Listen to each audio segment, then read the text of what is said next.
রাজধানীর ভাসানটেক বিআরপি মাঠে ঢাকা ১৭ আসনের ছাত্র, যুব ও নাগরিক গণসমাবেশে কথা বলছেন জামায়াতে ইসলামীর আমির ডাক্তার শফিকুর রহমান। সরাসরি যাচ্ছি তার বক্তব্যে। তারা বলেছিল আমরা একটা নতুন বাংলাদেশ চাই।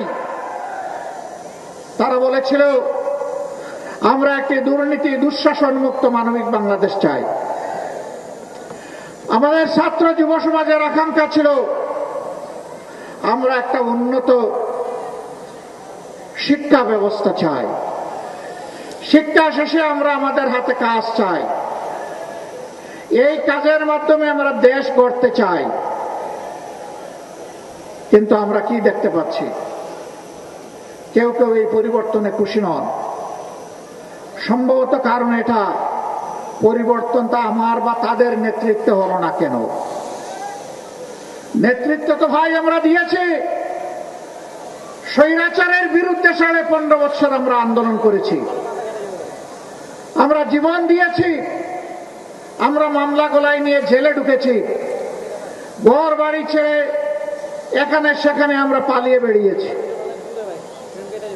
অবশ্য বাংলাদেশ জামাতে ইসলামী দেশ ছেড়ে পালায় নাই। দেশের ভিতরেই আমরা মুহাজির ছিলাম, দেশের মাটিকে কামড়ে ধরেছিলাম, বুকে জড়িয়ে এখানেই ছিলাম, জেল বরণ করেছি, জীবন দিয়েছি, কিন্তু দেশ ছেড়ে আমরা পালাইনি। কারণ আমরা এই দেশকে, এই মাটিকে, এই মানুষকে আমরা ভালোবাসি। আমরা ভালোবাসার ঠিকানা ত্যাগ করতে পারি না। দেশের আপামর জনগণ পুরানা বস্তা পচা দুর্গন্ধময় সেই রাজনীতি আর চায় না।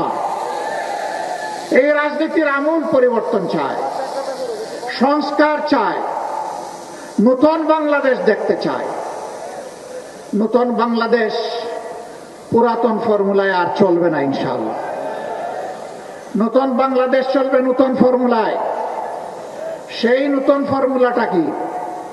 সেই ফর্মুলা হচ্ছে আগামীতে জনগণ আর কোন দলের পক্ষপাত দুষ্ট কোন সরকার দেখতে চায় না।